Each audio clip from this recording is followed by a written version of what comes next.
Estás escuchando El Observador Internacional. Bienvenidos a un nuevo episodio del Observador Internacional. Mi nombre es Horacio Cavach y como cada semana tenemos la chance de conversar con quien es el Observador Internacional, Muki Tenenbaum. Muki, ¿cómo te va? Bien, ¿cómo estás vos? Bien, muy bien, muy bien. Acá con ganas, como siempre, de conversar de alguno de estos temas atrapantes que siempre planteas. Me parece que hay uno que está repercutiendo a nivel mundial por lo que significa y por el miedo que genera, que es el poderío nuclear de las naciones y el control que hay con respecto a estas armas nucleares. Estamos hablando de temas nucleares porque estamos en medio de varias crisis en donde el tema nuclear aparece, ¿sí? Rusia cada tanto amenaza con utilizar armas atómicas en el conflicto con Ucrania. Irán está tratando de tener una bomba atómica y es una amenaza para todos. Y está también la amenaza en Corea del Norte, te recuerdo, ¿sí? Cada tanto mandan un misil y hacen pruebas, por lo menos de misílicas atómicas, y cada tanto hacen alguna prueba también adentro en Corea del Norte, y tenés a China con Taiwán, que del tema ese también se habla, ¿no? Uh-huh. ¿Cómo funciona? Digamos, ¿cuál es el tratado que hay con respecto a las armas nucleares? El tratado que hay en este momento, hay varios tratados. Tenés el tratado de no proliferación de las armas nucleares. Este es el gran tratado que hay, ¿sí? Ese tratado de no proliferación fue producto de una negociación que empezó en los años 70, donde claramente ya los dos grandes países, la Unión Soviética y Estados Unidos, tenían suficientes armas atómicas para destruir el mundo 10 veces, o 20, o 30, o 50 veces. No tenía ningún sentido, y cuanto más armas hay, más peligro hay que haya un accidente. Incluso, ¿te acordás que hubo una película famosa justamente sobre un chico que entra en el sistema de la computadora de Estados Unidos, que accede con una computadora al sistema nuclear a jugar al ajedrez con la computadora, y la computadora empieza a prepararse para tirar... Ah, sí, me acuerdo, es una película de los 80 que pone en riesgo 80. La seguridad mundial por un simple juego por internet. Así es. Y bueno, el tema es qué medidas de seguridad hay para estas armas atómicas, y entonces para evitar esto se empezó con un acuerdo, y en el acuerdo de no proliferación también se instituyó o se utilizó a la Comisión de Energía Atómica Mundial, la que la maneja el argentino Grossi, ¿sí? Uh-huh.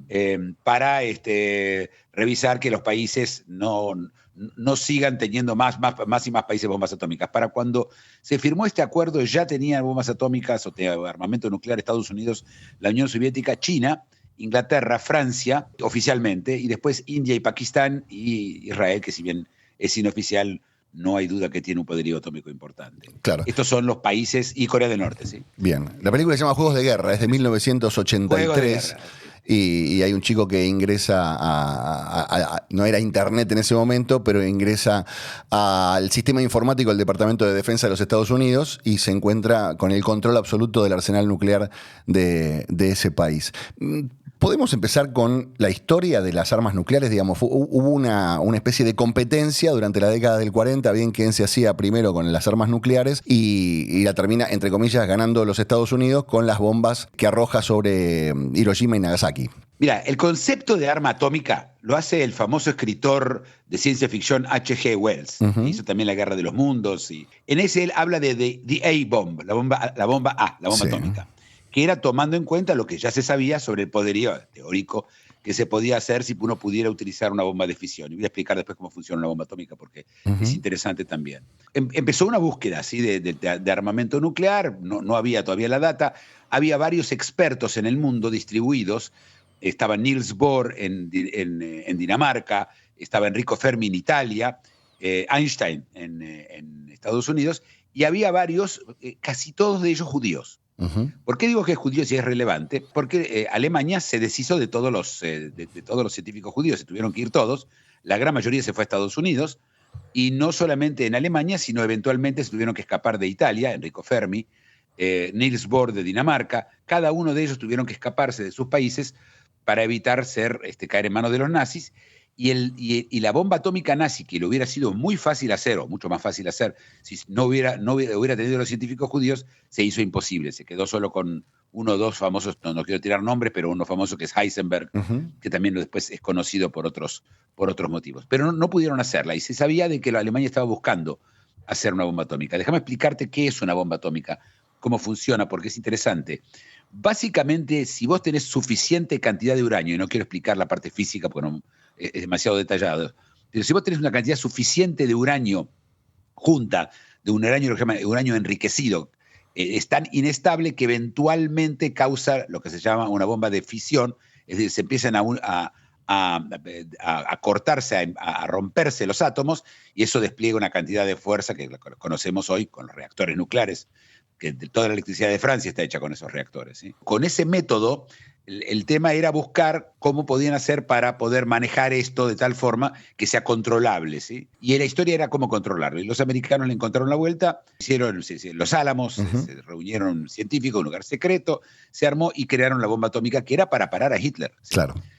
Lo que pasa es que la bomba atómica, cuando ya llegó para hacerse, Hitler se había rendido y quedaba solamente Japón en la guerra. Claro. Y entonces Estados Unidos decidió utilizar la bomba atómica en Hiroshima y luego en Nagasaki, las únicas dos bombas atómicas que alguna vez se tiraron sobre poblaciones civiles o militares, y los japoneses, que no se iban a rendir bajo ningún concepto, se dieron cuenta que tenían que rendirse, el emperador aceptó rendirse, cosa que no se esperaba, y se evitó 1 millón de personas que mueran, soldados americanos o incluso gente local. La idea era tirar la bomba atómica para evitar más asesinatos. Ese era el concepto de Truman, eso es en esa época. Mientras tanto había espías en los Álamos, espías rusos, comunistas, y el más famoso es Fuchs. Y bueno, y entonces Stalin recibió la información y pudo armar una bomba atómica poco tiempo después, terminada la Segunda Guerra Mundial, en el 48 ya tenía una bomba atómica. Claro. Después Estados Unidos siguió y creó la bomba de hidrógeno, que es una bomba que funciona al revés de la bomba atómica, 100 veces mayor, y ya cuando hablas de bombas de hidrógeno estás hablando ya de invierno nuclear, estás hablando del fin del mundo, ¿sí? Y bueno, después la tuvo también Rusia, después la tuvo China, y ahí estamos. Esa es la historia. Esta es interesante porque estaba leyendo, digamos, en este momento, por ejemplo, Estados Unidos, ¿cuántas armas nucleares atómicas, como quieras describirla, tienen? Varios miles, pero no es muy importante, como te repito, porque si vos con 3 o 4 o 5 básicamente destruís toda la infraestructura en el mundo, tener 2.000, tener 500... Claro. Con tirar 3 ya alcanzó, ya barrió todo lo que había que barrer. Y no sé si 3, pero 5 de hidrógeno. Claro. 5 de hidrógeno. Sí, creas un invierno nuclear, es decir, lo que pasa es que la bomba atómica crea una situación en la cual todo el polvo que estas bombas levantan empiezan a tapar el sol y no llega el sol y bueno, se crea lo que se llama un invierno nuclear, un desastre mundial, básicamente la destrucción de la vida sobre la Tierra. Va a ser marginal lo que va a quedar. Claro. ¿Y por qué no se volvió a arrojar una bomba atómica? ¿Hubo algún tipo de código expreso o es solo una intención, es una buena voluntad de las potencias? Bueno, la mejor definición es la definición de Kissinger, que habló en siglas americanas en inglés, MAD, Mutual Assured Destruction, la destrucción segura mutua. Es decir, vos me tirás, yo te tiro y ¿qué ganamos? Los dos quedamos destruidos. Que en la película War Games se nota, no hay ningún escenario en el cual un país tira una bomba atómica y no la liga después. Y no se le destruye básicamente la forma de vida que tiene. Así que lo que se usa la bomba atómica es para no tirar, no es para tirar. Es para amenazar. Es para amenazar. ¿Está muy lejos, digamos, Estados Unidos a nivel stock de bombas del segundo? No. El primero es Rusia. ¿Rusia tiene más que Estados Unidos? Sí, Rusia tiene más que Estados Unidos. Mira. Pero ¿entendés? Es como decir pero partido es como, de fútbol. No importa. 20 a 0 o 19 a 0. Claro, después de las primeras 5 no importa cuántas te quedan, claro. Así es. Y eso lo saben los países que tienen arsenales más chicos, como Israel, como India, como Pakistán. Saben de que, viste, unas pocas tienen, muchas, por supuesto, arsenales muy grandes, ¿sí? Lo que pasa es que se desarrollaron otras armas nucleares, porque esta destruye todo. Entonces, ¿sabes lo que se llaman las armas nucleares tácticas? Que no causan una devastación tan grande, pero que tienen un efecto, además, por supuesto, psicológico durísimo, ¿sí? Pero también es un tabú, nadie las usa. Claro. ¿Y quién viene después? ¿Quién completa el podio? El podio, lo más preocupante es Irán, si lo llega a tener, que es un país que no le importa suicidarse con tal de destruir. Claro. Es el peligro que vos siempre corres con esos países. Tenés Pakistán e India, que por ahora se manejan bien, pero en Pakistán tenés un movimiento islámico muy fuerte, que es peligroso, es decir, que yo siempre me preguntás con cuál no duermo tranquilo, y no duermo tranquilo con el arsenal de Pakistán. Y con el de Corea del Norte, pero Corea del Norte menos, me preocupa menos. No veo a Corea del Norte utilizando armas atómicas porque duraría 15 minutos, tiene un territorio tan chico que no tiene ningún sentido para ellos usarlo, solamente en caso Pero, es decir, la pregunta es, ¿qué elementos tienen para asegurar que no haya un accidente? Claro, que el no haya control, un loco que el control de ese arsenal, que- claro. Así es. Y el control también de la decisión de usarlo. En Rusia no es una sola persona que decide usar las armas atómicas, creo que es el presidente y el ministro de Defensa, ¿sí? Juntos. Pero creo que también hay generales en el camino. Vos cuando das una orden no es que vos apretás un botón, la fantasía del botón rojo, que vos apretás un botón y sale una bomba, ¿sí? Claro, claro. O esa Es todo un fantasía de las proceso que dos hay que llaves, pasar. las dos llaves que se pone uno, pone otro en un maletín y ahí recién se activa el botón rojo. Sí, lo de las llaves y los de los submarinos, tenés todo el tema. Porque hay muchos lugares desde donde se pueden lanzar el armamento atómico. Pero, y esto es muy importante porque antes salía directamente de los hilos, de un agujero en la Tierra, ¿sí? En donde vos disparabas un misil que iba al espacio y luego caía al lugar donde vos querías que caiga. Ujú. Después esto se hizo con aviones. De hecho, las primeras bombas atómicas Claro. se tiraron desde aviones. Claro. Entonces hay permanentemente aviones con bombas atómicas sobrevolando. No hay en ningún momento que las bombas atómicas no estén sobrevolando el mundo, ¿sí? Ujú. O por lo menos su propio territorio. Claro, y escúchame, y al principio hablabas de este control, de este seguimiento, de esta especie de censo que hay con respecto a las armas nucleares o a las armas atómicas. ¿Es confiable? ¿La autoridad entra en cualquier país o hay algunos países que son reticentes a brindar esta información? Bueno, los países que tienen firmado el acuerdo, y no son todos, India, Pakistán e Israel no firmaron nunca el acuerdo, así que no pueden venir ver. Primero que Israel en teoría no tiene bombas atómicas, así que no tendría nada para venir a ver. Pero Irán sí, Irán está abajo, pero Irán no deja entrar hace ya mucho tiempo. De hecho, Grossi habló del tema hace unos días y dijo, miren que no tenemos control sobre nada. Uh-huh. Además, Grossi está a cargo de los reactores nucleares. Te recuerdo que hay un reactor nuclear en manos de los rusos en Ucrania, en Zaporilla. Claro. Y después de lo que pasó en Chernóbil, para los que no saben, en 1986 un reactor atómico ruso cometieron muchos errores y terminó causando una devastación a cientos de kilómetros al cuadrado. Incluso la nube radioactiva dio vuelta al mundo. Y lo de Chernóbil tiene miedo que vuelva a ocurrir en un lugar como Zaporizhia, que es muchísimo más grande que Chernóbil. Uh-huh. Después tuviste el otro caso del accidente nuclear, ¿te acordás? En Japón, claro. El tsunami. Sí. Ese fue un desastre, Fukushima. Uh-huh. Pero es decir, por ahora el peligro nuclear más importante, si me preguntas a mí, son los reactores, no son tanto el armamento nuclear. Muki, hablemos un poco de las diferentes bombas atómicas, digamos. ¿Qué incluye esta terminología? Bueno, tenemos varias. Tenemos la bomba atómica, la que se usó en Hiroshima y Nagasaki, y bombas que cada vez son mayores en su potencial de destrucción. Y después tenés las bombas de hidrógeno, que se diferencian por la forma en que se usan, no voy a entrar en detalles, pero básicamente es 100 veces más fuerte que la bomba de Hiroshima y Nagasaki. Y eso son las bombas de hidrógeno.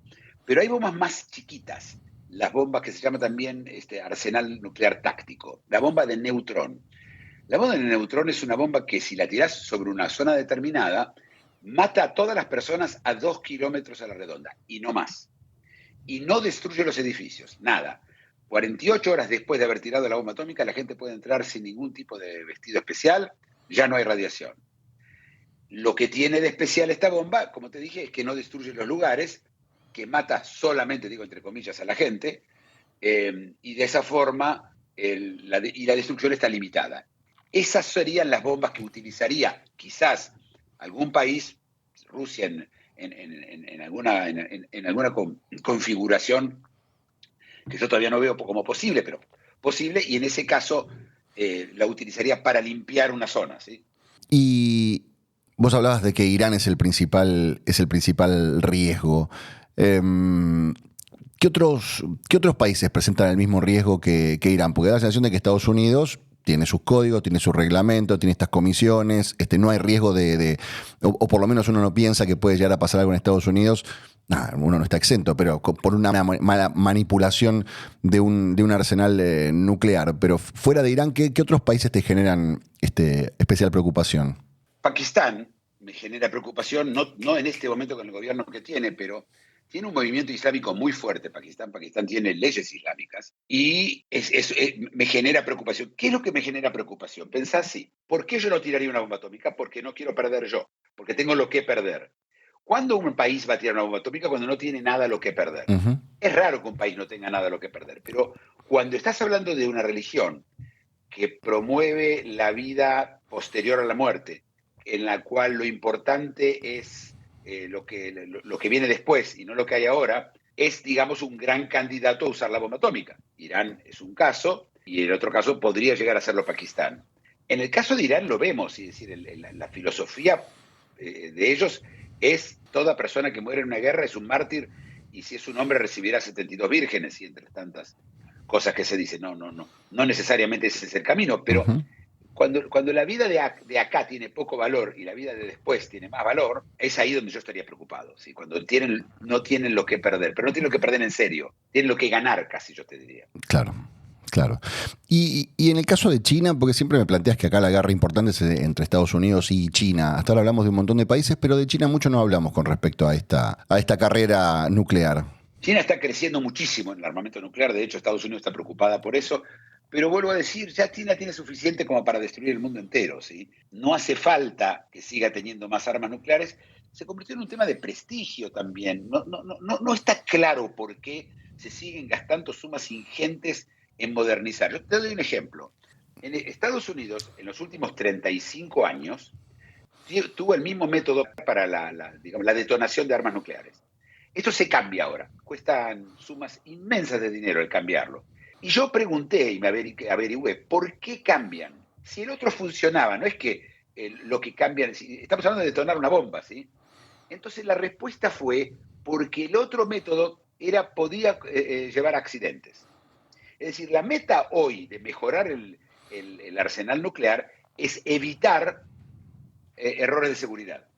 Y esto es por lo menos lo que dicen. Las sumas que se gastan, te digo, son realmente, es el presupuesto de países enteros lo que gasta Estados Unidos o China en sus armamentos nucleares. Y no tiene sentido.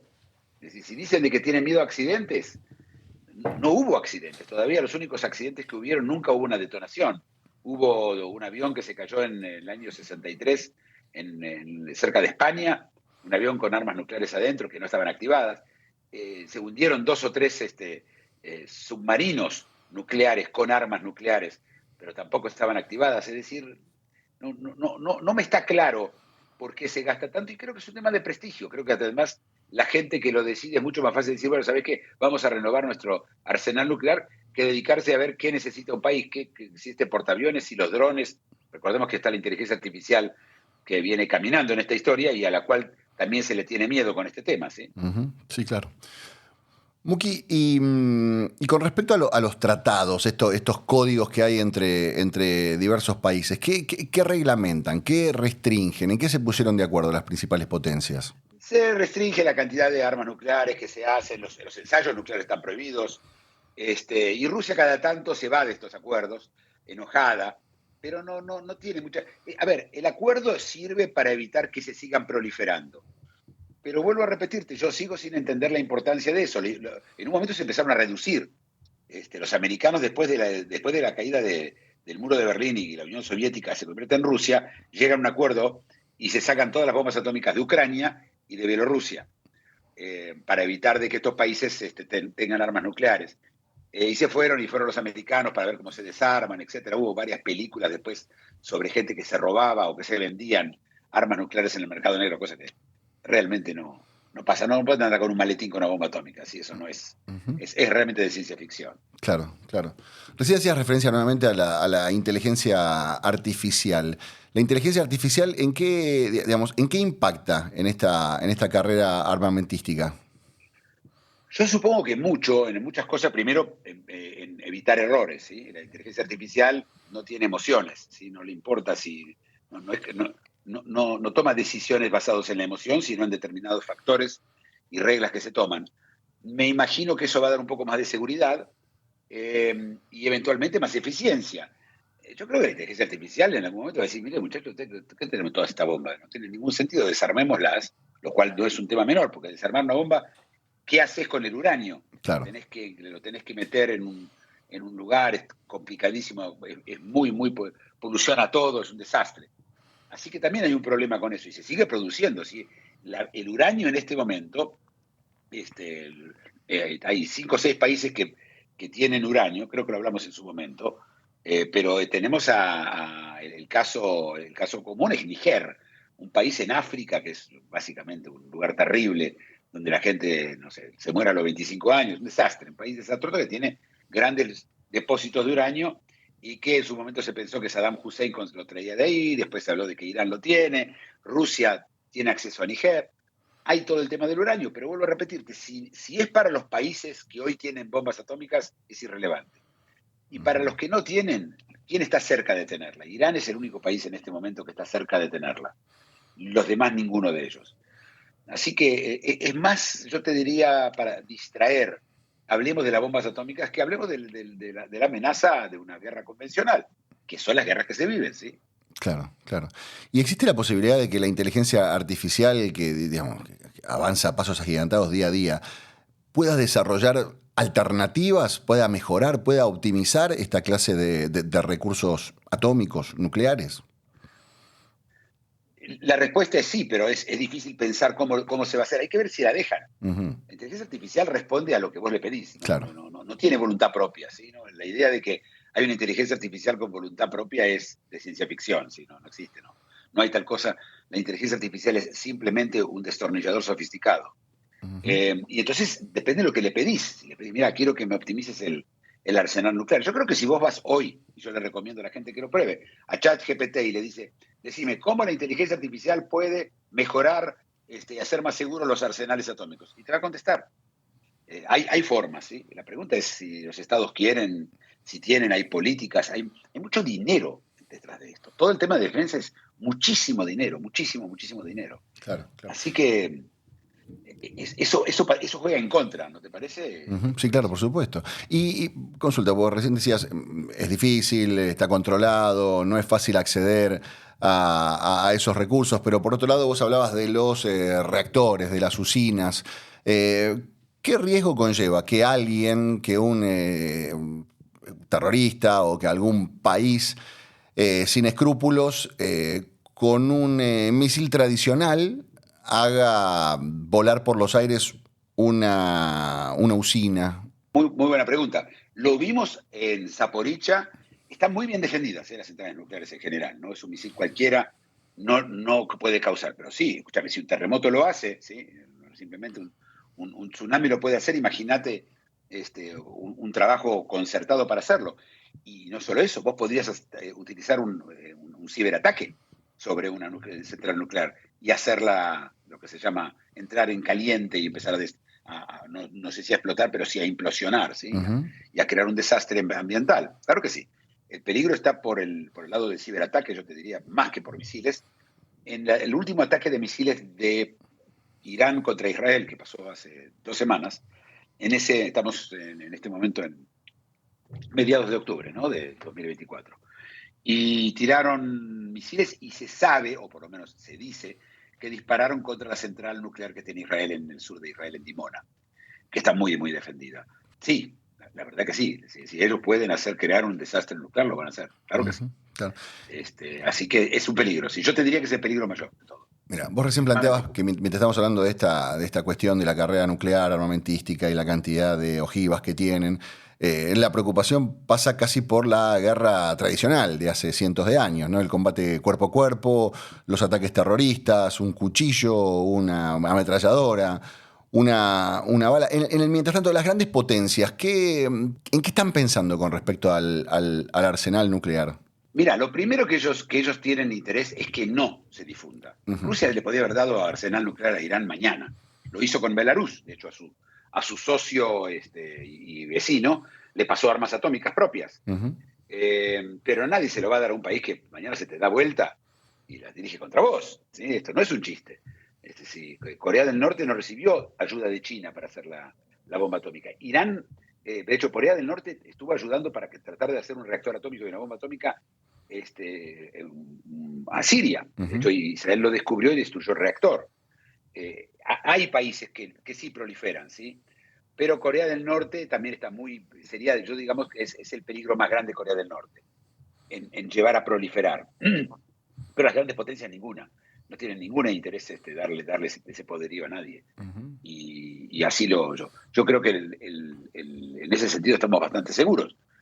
Pero vos tenés países como Irán, que consiguió todo el material después de muchos años, después de mucho hacking. Israel les hackeó muchas veces el sistema y tuvieron que volver a cero. Pero Irán está, según Grossi mismo, está a semanas de una bomba atómica, de un arma nuclear, de 3 armas nucleares. Bien. Tienen ya el uranio. Sí, claro, claro. Muki, como bien decíamos, estábamos a mediados de octubre del 2024. ¿Dónde te encontramos en este momento? En Francia.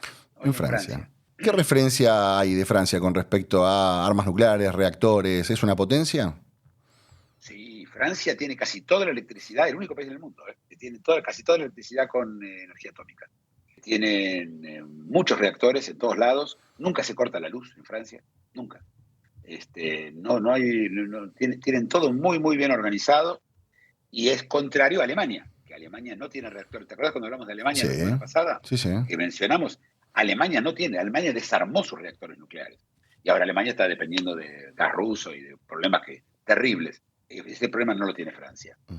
Y Francia, yo te diría, es el país. España también desarmó sus centrales nucleares. Y otra vez, si vos querés no contaminar, lo más seguro es energía atómica. Si está bien manejada, es la energía atómica. No hay nada menos contaminante que eso.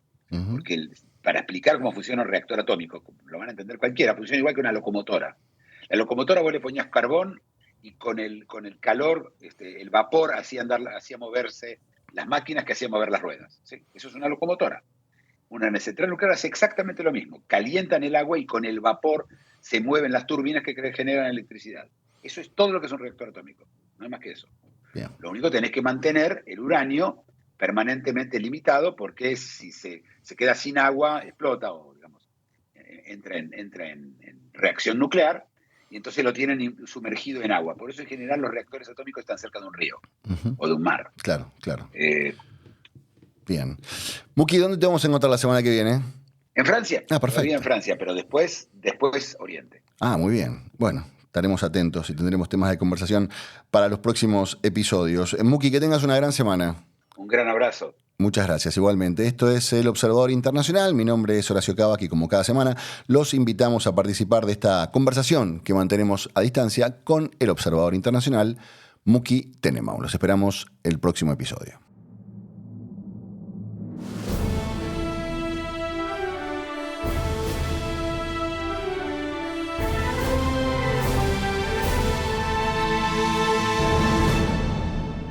El Observador Internacional.